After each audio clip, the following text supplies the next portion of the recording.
Dear students, welcome once again to our YouTube channel Civil with Anil. तो dear friends, आज हम बात करेंगे क्वांटिटी सर्वे के बारे में।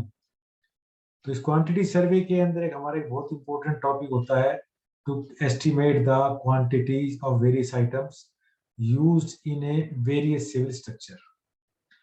तो दोस्तों, हम बहुत सारे सिविल स्ट्रक्चर्स बनाते हैं, जैसे कोई बिल्डिंग हो गई, या जैसे मान लिया कोई आपका ब्रिज हो गया, कलवर्ट हो गया, कैनाल हो गई।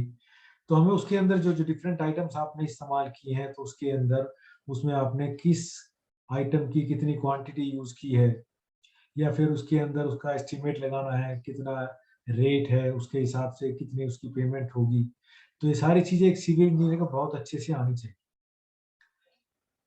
तो कुछ आज हम एक बिल्डिंग के बारे में बात करेंगे, या जैसे एक छोटा सा मान लिया 1 रूम है, 2 रूम है, तो उसके अंदर आपको उस रूम को बनाने के अंदर कितनी एक्सकेवेशन करनी पड़ेगी, या कितना उसके अंदर आपको कंक्रीट वर्क करना पड़ेगा, कितना ब्रिक वर्क करना पड़ेगा। तो ये सारी चीजें हम आज सीखेंगे। तो उसको इस काम को करने के लिए, एस्टिमेट लगाने के लिए हम दो मेथड का इस्तेमाल करते हैं। एक हमारा सेंटर लाइन मेथड और एक होता है long wall short wall method. तो दोस्तों, जो सेंटर लाइन मेथड है, ये हमारा बहुत ही इजी मेथड है। जैसे आप देख सकते हैं कि जैसे मान लिए ये एक आपके सामने एक सिंगल रूम का एक दिखाया गया है, आपको प्लान दिखाया गया है।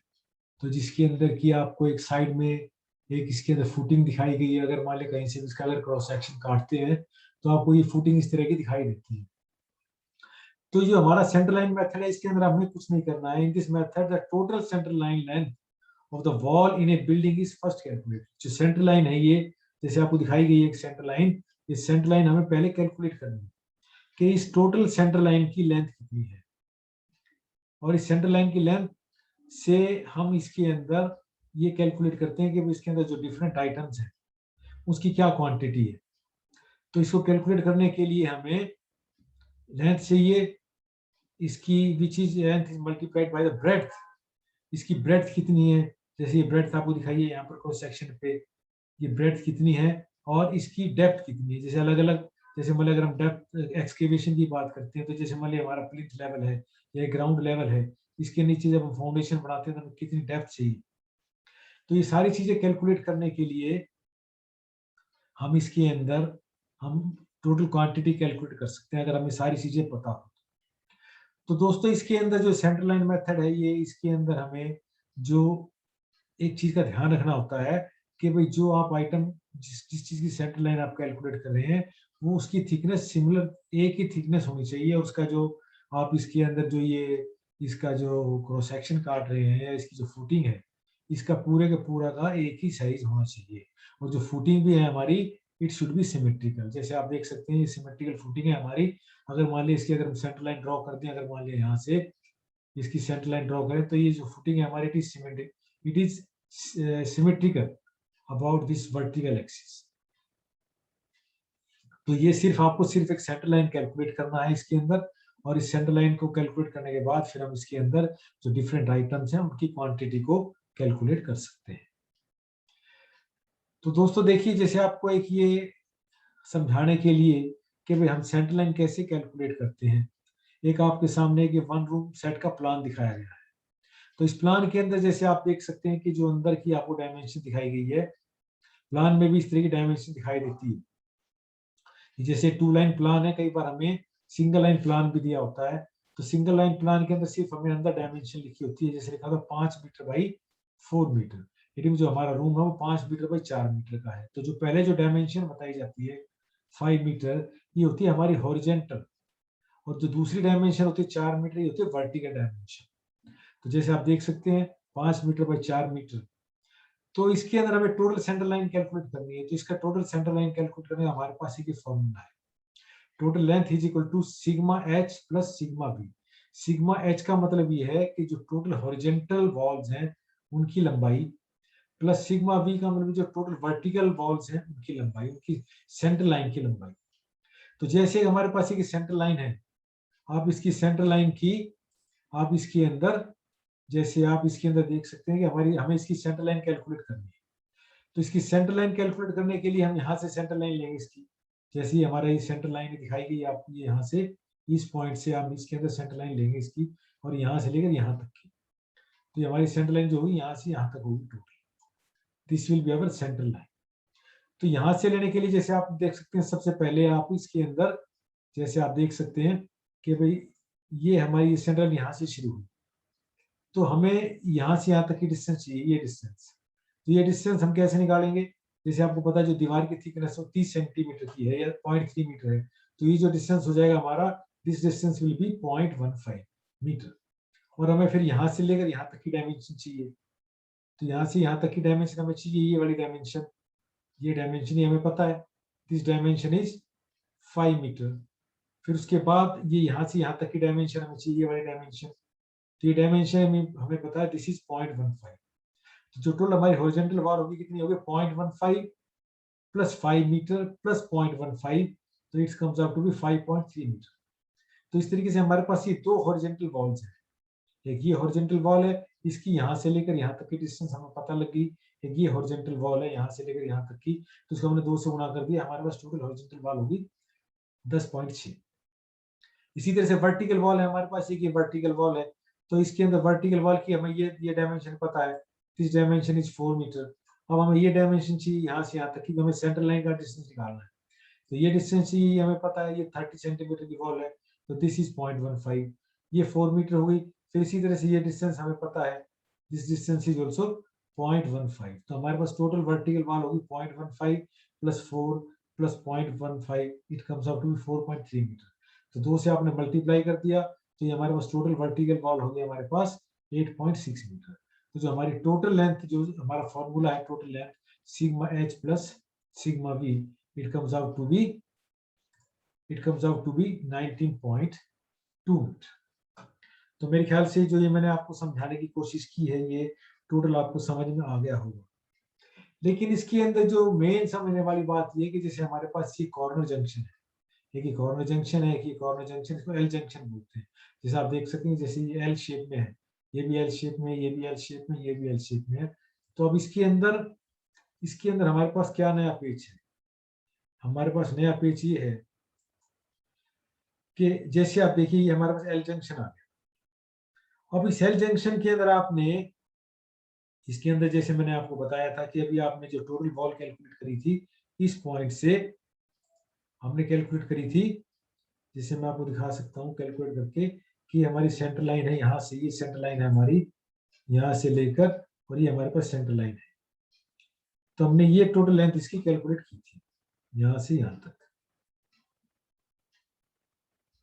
इन द सेम वे आपने जो वर्टिकल वॉल ली थी, वर्टिकल वॉल के अंदर भी आपने, ये हमारे पास वर्टिकल वॉल थी यहाँ से लेकर और यहाँ तक ली, मान लीजिए हमारे पास वर्टिकल वॉल है यहाँ से यहाँ तक, तो आपने इसकी भी लेंथ कैलकुलेट की यहाँ से यहाँ तक,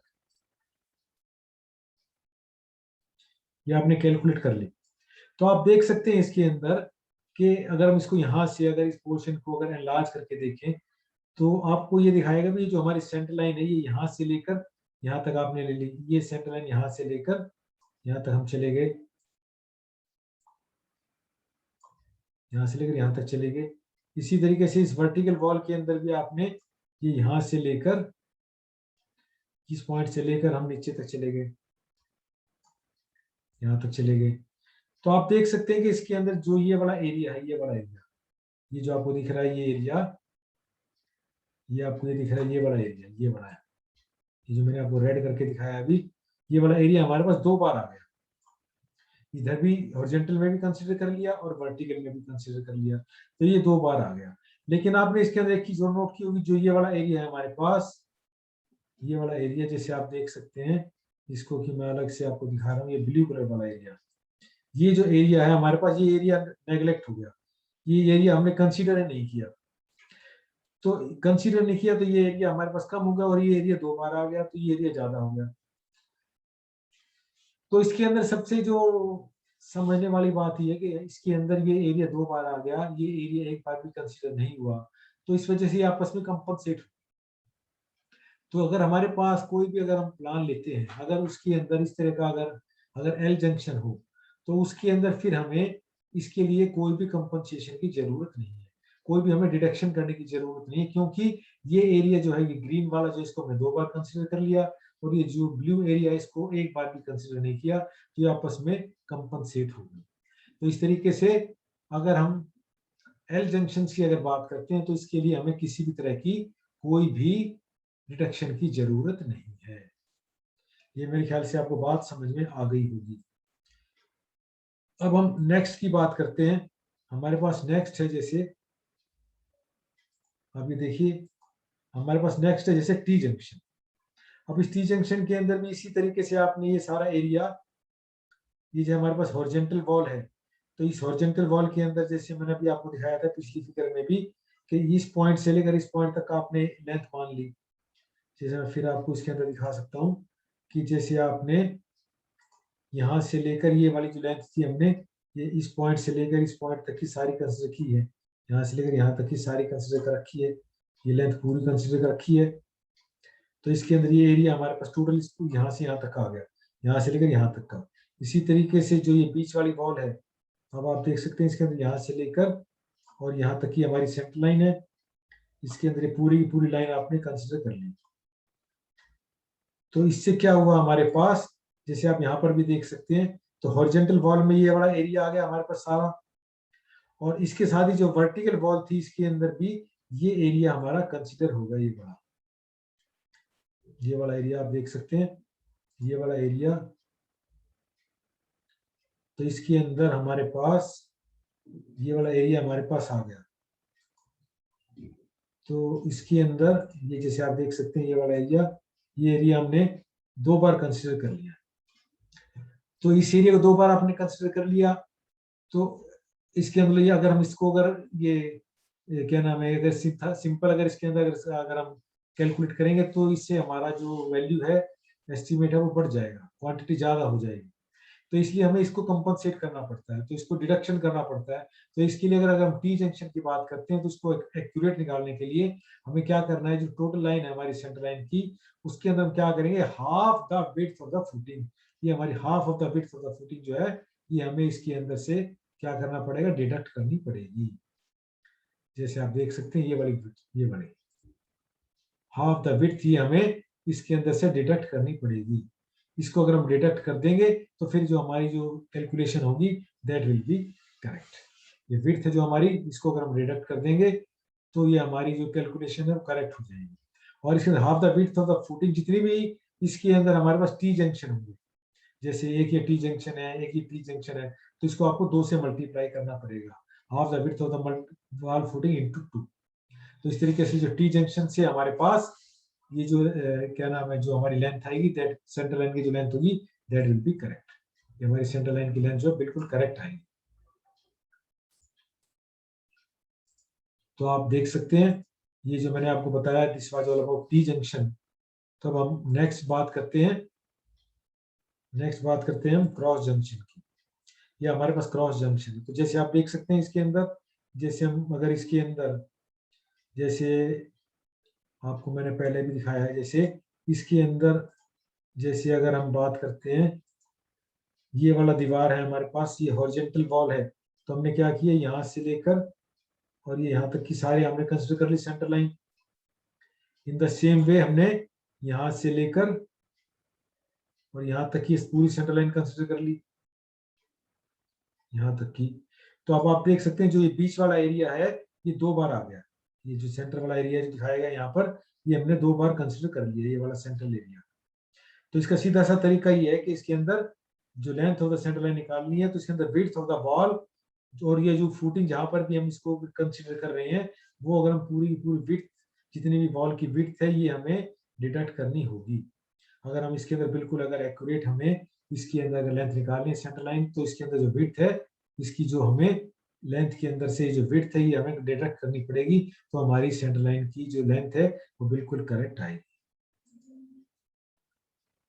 तो अब आप देख सकते हैं इसके अंदर, जैसे मैंने आपको दिखाया है, ये आपको समझ में आ गया होगा। तो अगर ये जो छोटी छोटी बातें बताई गई हैं, अगर इन सभी का अगर हम इसमें अगर ध्यान रखते हैं, तो ये हम इसको बहुत ही एक्यूरेटली अपना एस्टिमेट लगा सकते हैं।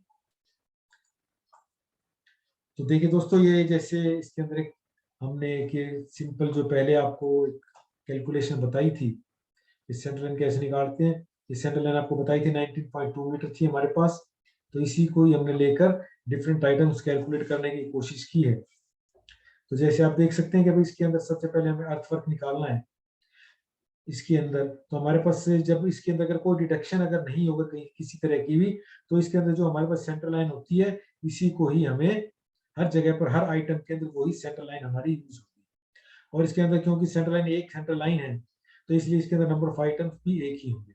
नंबर ऑफ आइटम्स सबसे पहले हमारा जो इसका डिस्क्रिप्शन होता है, ये जिसको परफॉर्मा बोलते हैं, तो इसके अंदर सबसे पहले सीरियल नंबर, फिर डिस्क्रिप्शन, फिर नंबर ऑफ आइटम्स, फिर लेंथ, विड्थ, हाइट, फिर क्वांटिटी, और फिर इसको अगर अलग अलग आइटम्स को कैलकुलेट करते हैं तो टोटल क्वांटिटी यहाँ पर हम लिख सकते हैं। तो सबसे पहला हमारा काम है अर्थवर्क इन एक्सकेवेशन। तो हमें अर्थवर्क एक्सकेवेशन में निकालना है। तो जैसे आपने पहले इसके अंदर टोटल लेंथ निकाली थी सेंटर लाइन की, दैट वाज 19.2 मीटर, ये हमने निकाली थी 19.2, ये आपने कैलकुलेट कर रखी है। अब इसके बाद हमारे पास जैसे 19.2 हमने ले रखी है, फिर हमारे पास दूसरी आइटम इसकी विड्थ है, जैसे आप देख सकते हैं विड्थ हमारे पास यहाँ से लेकर यहाँ तक 9.2 है, ये आपको पता ही 9.2, ये विड्थ आपको पता है, ये 9.2 है हमारे पास यहाँ से लेकर यहाँ तक की, 9.2 विड्थ, 0.9 विड्थ है हमारे पास। और इसके अंदर जो हाइट है, तो ये एक्सकेवेशन करेंगे हम, तो इसकी एक्सकेवेशन पूरी एक्सकेवेशन करनी पड़ेगी हमें, तो यहाँ से लेकर ये पूरा का पूरा हमें एक्सकेवेट करना पड़ेगा। तो अब आप देख सकते हैं इसकी एक्सकेवेट के अंदर हमारे पास डेप्थ कितनी होगी 0.9 मीटर, तो हमारे पास डेप्थ है 0.9 मीटर, तो ये टोटल क्वांटिटी इन तीनों को आपने मल्टीप्लाई कर दिया तो this comes out to be 15.552, तो ये हमारी टोटल क्वांटिटी इन एक्सकेवेशन होगी 15.552। अब हमारा ये दूसरा वर्क है, जैसे आप देख सकते हैं इसके अंदर हमने जैसे मान लिया ये इसके अंदर कंक्रीट वर्क किया, मान लिया इसके अंदर जैसे आपको दिखाया नीचे वाला बॉक्स ग्रीन में दिखाया है, ये हमारे पास कंक्रीट वर्क करना है आपने इसके अंदर नीचे पीसीसी। तो इसकी विड्थ तो हमारे पास लेंथ तो वही रही 19.2 और इसकी विड्थ भी वही 0.9 है, और इसके अंदर हाइट है इस ब्लॉक की 0.3 मीटर, हमने 0.3 ले लिया तो हमारी क्वांटिटी आ गई, इन तीनों को मल्टीप्लाई कर दिया तो this will give you total concrete work. अब आपको ब्रिक वर्क लेना है फाउंडेशन, तो हमारे पास फाउंडेशन के अंदर ये दो फुटिंग है, this is our footing number 1, this is footing number 2। तो पहले हम ये वाली लेंगे नीचे वाली फुटिंग, तो इसके अंदर नीचे वाली फुटिंग जैसे आप देख सकते हैं कि इसके अंदर हमारे पास फुटिंग की विड्थ है 0.6, तो ये विड्थ आपने दिखा दी है, हमारे पास 0.6 इसकी विड्थ है, और इसकी लेंथ वही 19.2 है, और इसके अंदर जो इसकी डेप्थ है 0.3 मीटर, ये आपको दिखा रखी है, ये हमारी पहली फुटिंग है, ये वाली फुटिंग है हमारे पास। तो इसके अंदर हमारे पास ये हमारे पास क्वांटिटी आ गई 3.456, ये हमारे पास इसकी क्वांटिटी आ गई। अभी सेकंड फुटिंग है, लेंथ वही 19.2, इसकी विड्थ है 0.5 और इसकी डेप्थ है 0.3, ये आपको दिखा रखी है, ये वाली हमारे पास दूसरी फुटिंग है। तो इसकी क्वांटिटी कैलकुलेट करी, इसकी 2.88, और तो इन दोनों को हमने जोड़ दिया क्योंकि ये दोनों ब्रिक वर्क हमारे पास जो हमने की है ये फुटिंग फाउंडेशन में की है, तो हो सकता है कि यहाँ पर इसके लिए हमने जो ब्रिक वर्क किया है उसके लिए मोटार की स्पेसिफिकेशन अलग हो, तो इसलिए इसको हमने अलग दोनों क्वांटिटी को जोड़ दिया, तो ये हमारे पास टोटल ब्रिक वर्क आ गया इन फुटिंग 6.336 क्यूबिक मीटर। अब हम निकाल रहे हैं brick work in super structure, ये हमारे पास सुपर स्ट्रक्चर है, ये आप देख सकते हैं सुपर स्ट्रक्चर है। तो इस सुपर स्ट्रक्चर के अंदर आपने दिखाया गया आपको सेंटर लाइन वही है, विड्थ इसकी हमारे पास 0.3 हो गई, यहाँ पर दिखा रखी है दिस इज 0.3, ये विड्थ है हमारे पास 0.3, इसकी हाइट है 3.5 मीटर दिखा रखी है आपको 3.5 मीटर, ये 3.5 मीटर है। तो हमने टोटल कैलकुलेट किया, हमारे पास टोटल क्वांटिटी आ गई 20.16 क्यूबिक मीटर। तो इस तरह से हमारे पास चार आइटम्स हैं अलग अलग 1 2 3 4, तो इनको अलग अलग हमसे पूछा जाता है कैसे इनको कैलकुलेट करना है। तो इस तरीके से सिर्फ आपको लेंथ विड्थ और हाइट को मल्टीप्लाई करना है, सेंटर लाइन हमारे पास कॉमन रहती है अगर हमारे पास अगर किसी तरह का भी अगर कोई डिडक्शन नहीं है तो ये मेरे ख्याल से डियर फ्रेंड्स आपको बिल्कुल क्लियर वापस बात समझ में आ गई होगी। अब हम बात करते हैं नेक्स्ट,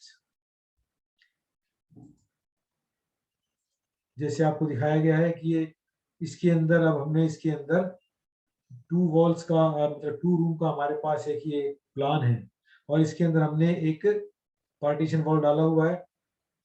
तो इसके अंदर से देख सकते हैं हमारे पास ये चार तो कॉर्नर जंक्शन है, जैसे आपको दिख रहे हैं एल जंक्शन इसको बोल सकते हैं, तो इसकी वजह से देयर इज नो रिडक्शन, लेकिन हमने इसके अंदर एक ये टी जंक्शन भी है, ठीक है, दीवार है हमारे पास जो सेंट्रल पार्टीशन वॉल है, इसकी वजह से यहाँ पर एक टी जंक्शन बन गया। तो यहाँ पर हमें इसके अंदर जो सेंट्रल लाइन कैलकुलेट करेंगे उसके लिए हमें इस टी जंक्शन की वजह से जो भी हमारे पास कैलकुलेशन जिसके अंदर से हमें कुछ एडिशनल क्वांटिटी होगी जो कि एज पर विड्थ के हिसाब से हमें वो इसके अंदर से डिडक्ट करनी पड़ेगी। जैसे अगर मान लिया हम इसके अंदर ये एक्सकैवेशन करते हैं या फुटिंग, ये क्या नाम है, कंक्रीट वर्क करते हैं, इनका अलग अलग सभी के हिसाब से फिर हमारी सेंट्रल लाइन अलग अलग हो जाएगी। तो सबसे पहले हमने इसके अंदर वही फार्मूला अडॉप्ट करते हैं, सिग्मा टोटल, पहले सेंट्रल लाइन कैलकुलेट करते हैं वो कितनी आती है। तो टोटल लेंथ हमारे पास आ जाएगी sigma H plus sigma B. तो पहले हॉरिजॉन्टल वॉल ले लेंगे। तो हॉरिजॉन्टल वॉल जैसे आपको पहले ही बताया था, यहाँ से इसकी सेंट्रल लाइन जैसे हम इसके अंदर शुरू करते हैं सेंट्रल लाइन, तो सेंट्रल लाइन हम यहाँ से शुरू करेंगे। तो मैं आपको दिखाता हूँ सेंट्रल लाइन जैसे हमारे पास है, ये यहाँ से शुरू करते हैं हम इसके अंदर सेंट्रल लाइन। ये हमारे पास ये सेंट्रल लाइन है यहाँ से लेकर यहाँ तक की, ये हमारे पास सेंट्रल लाइन निकालनी है इसके अंदर। तो आप देख सकते हैं कि ये यहाँ से ये 0.15, फिर ये 5 मीटर, फिर ये पूरी हमारे पास ये जो दीवार है हमारे पास ये थिकनेस है, पूरी वॉल की थिकनेस 30.3 मीटर, और फिर ये हमारे पास 5 मीटर, और फिर ये 0.15। तो 0.15 प्लस 5 प्लस 0.3 प्लस 5 प्लस 0.15, तो हमारे पास टोटल लेंथ होगी 10.6। तो इस तरह से हमारे पास ये दो दीवार हैं हॉरिजॉन्टल की, जैसे आप देख सकते हैं यहाँ से लेकर यहाँ पर ये नीचे है, तो इसको हमने 2 से गुणा कर दिया, तो हमारे पास टोटल हॉरिजॉन्टल वॉल होगी 21.2। इसी तरीके से वर्टिकल वॉल आपने कैलकुलेट करी, हमारे पास 3 वर्टिकल वॉल हैं, तो 3 वर्टिकल वॉल आपने यहाँ से कैलकुलेट करी। ठीक है, हमारे पास एक इसकी सेंटर लाइन तक यहाँ तक ले लिया आपने, एक दीवार ये हो गई, दूसरी दीवार हमारे पास ये हो गई यहाँ से लेकर यहाँ तक की, और तीसरी दीवार हो गई हमारे पास ये यहाँ से लेकर यहाँ तक की। ये 3 दीवारें हैं हमारे पास। तो इसके अंदर पहले 0.15 ऊपर से लेंगे, फिर ये 4 मीटर, फिर 0.15, तो हमारे पास टोटल 4.3 हो गई। टोटल 3 दीवारें हमारे पास, 3 से गुणा कर दिया 12.9। तो इस तरीके से हमारे पास टोटल लेंथ हो गई 21.2 प्लस में 12.9, तो मतलब 34.1 हमारे पास टोटल इस प्लान की सेंट्रल लाइन आ गई है। लेकिन अभी इसके अंदर जैसे जैसे, क्योंकि इसके अंदर आप देख सकते हैं कि इसके अंदर यहाँ पर हमारे पास 2 टी जंक्शन भी हैं, तो इसलिए हमें जब भी इसके अंदर जो भी आइटम कैलकुलेट करेंगे उसकी जो विड्थ होगी, तो उसकी विड्थ के हिसाब से इसके अंदर हमें डिडक्शन करनी पड़ेगी। ये मेरे ख्याल से आपको बात समझ में आ गई होगी। तो अब हम इसके अंदर इसका एस्टीमेट निकालते हैं। जैसे आप देखिए, अब इसके अंदर आपको एस्टीमेट निकालना है। तो ये सेंट्रल लाइन तो हमारे पास 34.1 है, लेकिन जैसे हम इसके अंदर एक्सकेवेशन करना है, तो एक्सकेवेशन आपको पता है कहाँ से कहाँ तक एक्सकेवेशन आपको करना है। तो एक्सकेवेशन आपको करना है यहाँ से यहाँ तक का, जैसे आप देख सकते हैं कि हमें एक्सकेवेशन करना है ये यहाँ से यहाँ तक। This will be our excavation, यहाँ तक ये टोटल एक्सकेवेट आपको करना है। एक्सकेवेट करना है तो इसकी विड्थ है हमारे पास 0.9 और इसकी हाइट भी 0.9 है, लेकिन हमने सेंट्रल लाइन कैलकुलेट की है, तो हमें इसके अंदर अब इस जो टी जंक्शन आ गया है, ये टी जंक्शन जैसे आप देख सकते हैं यहाँ पर ये टी जंक्शन है, तो ये 2 बार हमारे पास एक कैलकुलेट जगह ये आ गई है। ये वाला जो एरिया है, ये वाला जो आपको दिखाया गया है, ये 2 बार आ गया है, तो इसको हमें डिडक्ट करना है। तो अब यहाँ पर विड्थ हमारी 0.9 है, तो 0.9 के हिसाब से विड्थ को हमें डिडक्ट करना पड़ेगा। तो हमें सेंट्रल लाइन निकालनी है 34.1 माइनस 0.9/2, जितनी भी इसकी विड्थ होती है जो हम आइटम कैलकुलेट कर रहे हैं उसकी जितनी विड्थ है, शूटिंग में करके इसकी विड्थ 0.9 है, तो 0.9/2 multiplied by number of T junction. तो टी जंक्शन हमारे पास 2 हैं, तो 2 से आपने गुणा कर दिया, तो इट कम्स आउट है हमारे पास ये टोटल हमारे पास नेट सेंट्रल लाइन आ गई 33.2। तो बाकी बहुत सिंपल है। बाकी 33.2 हमारे पास सेंट्रल लाइन की लेंथ, ये 0.9 इसकी विड्थ और 0.9 इसकी डेप्थ। ये टोटल आपने क्वांटिटी कैलकुलेट कर दी and this is our total earth 26.89। इसी तरीके से अब हम दूसरी आइटम कैलकुलेट कर रहे हैं। दूसरी आइटम जैसे अब हमारे पास है, मान लिया ये कंक्रीट वर्क कैलकुलेट करना अब आपने, तो कंक्रीट वर्क जैसे मैंने आपको दिखाया कि ये हमारा कंक्रीट वर्क है, नीचे वाला ये हमारा कंक्रीट वर्क है। तो इस कंक्रीट वर्क की विड्थ तो वही 0.9 है, तो इसके अंदर पहले इसकी हम नेट सेंटर लाइन कैलकुलेट करेंगे। तो सेंटर लाइन में से 34.1 माइनस 0.9/2 इंटू 2 टी जंक्शन है, तो वही हमारे पास वही विड्थ वही आ गई, लेंथ मतलब सेंटर लाइन की 33.2।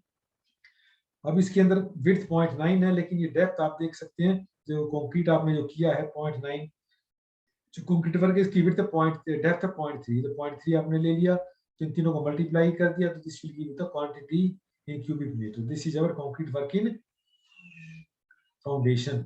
अब हमारे पास ये 2 फुटिंग्स है। अब हमें इस 2 फुटिंग के हिसाब से हमें नेट लेंथ कैलकुलेट करनी है, नेट सेंटर लाइन कैलकुलेट करनी है।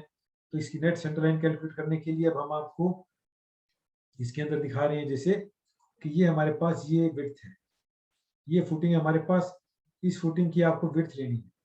तो इस फुटिंग की विड्थ हमारे पास 0.6, तो यहाँ पर हमें नई सेंटर लाइन कैलकुलेट करनी पड़ेगी, लेंथ 34.1 माइनस 0.6/2, क्योंकि इसकी विड्थ है 0.6/2, 2 टी है, 2 से गुणा कर दिया, तो हमारे पास ये नेट सेंटर लाइन आ गई 33.5। तो एक आइटम नंबर 1 33.5, विड्थ है इसकी 0.6, डेप्थ है इसकी 0.3, तो हमारे पास क्वांटिटी आ गई 6.03। अब हमारे पास ये सेकंड फुटिंग आप देख सकते हैं। अभी सेकंड फुटिंग आप देखिए, ये वाली सेकंड फुटिंग है हमारे पास। अभी सेकंड फुटिंग है, इसकी विड्थ है 0.5, तो आपने 0.5 इसकी विड्थ ले ली, 0.5 के हिसाब से आपने इसकी सेंटर लाइन कैलकुलेट की, 34.1 माइनस 0.5/2 इंटू 2, 33.6। ये हमारे पास विड्थ आ गई, इसकी लेंथ आ गई सेंटर लाइन की 33.6 की, विड्थ है 0.5, डेप्थ है इसकी 0.3, हमारे पास टोटल ब्रिक वर्क आ गया 5.04। तो ये दोनों हमारे पास ब्रिक वर्क हमने फाउंडेशन में की है, इन दोनों को आपने जोड़ दिया, ये हमारे पास टोटल हमारे पास ब्रिक वर्क आ गया इन फाउंडेशन। अब इसके बाद हम करते हैं brick work in super structure. तो हमारे पास सुपर स्ट्रक्चर के अंदर ब्रिक वर्क है, तो ब्रिक वर्क सुपर स्ट्रक्चर में कैलकुलेट करने के लिए हमने क्या किया, अब इसके अंदर देखिए हमें फिर नई सेंटर लाइन कैलकुलेट करनी पड़ेगी, क्योंकि इसकी विड्थ है 0.3। तो अब आपने क्या किया, इसके अंदर सेंटर लाइन निकालने के लिए 34.1 माइनस 0.3/2 इंटू 2 टी जंक्शन, तो हमारे पास नेट सेंटर लाइन आ गई 33.8। अब इसके अंदर 33.8 ये आ गई, इसकी विड्थ है 0.3, 0.3 आपने ले रखी है, और इसकी हाइट है 3.5, ये आपको दिखा के 3.5, तो 3.5 इसकी हाइट है। This is brick work in super structure, 3.5 से आपने मल्टीप्लाई कर दिया कि हमारे पास टोटल ब्रिक वर्क आ गया in super structure. This is our brick work in super structure. दोस्तों इस तरह से हम बहुत आसानी से सेंटर लाइन मेथड से कोई भी अपना अर्थ वर्क, ब्रिक वर्क, कुछ भी जो है इसके अंदर कैलकुलेट आप कर सकते हैं। तो ये बहुत आसान है ये सेंटर लाइन मेथड। तो आई होप कि आपको ये अच्छे से समझ में आया होगा। तो मैं आपसे ये उम्मीद करता हूँ कि आप इसको ज़्यादा से ज़्यादा लाइक करेंगे, शेयर करेंगे इस वीडियो को, और चैनल को जरूर सब्सक्राइब करें। ये मेरी आपसे गुजारिश है कि इस चैनल को, जो मेरा चैनल है सिविल विद अनिल, इसको सब्सक्राइब करें और बेल आइकॉन दबाएं, ताकि आपको नेक्स्ट टाइम जब भी कोई नई वीडियो आए तो आपको तुरंत उसका नोटिफिकेशन मिले और आप उसको देख सकें। बाकी कोरोना काल है, हेल्दी रहिए, खुश रहिए, और अपने बैठ के घर में तैयारी करिए। तो thank you for watching this video.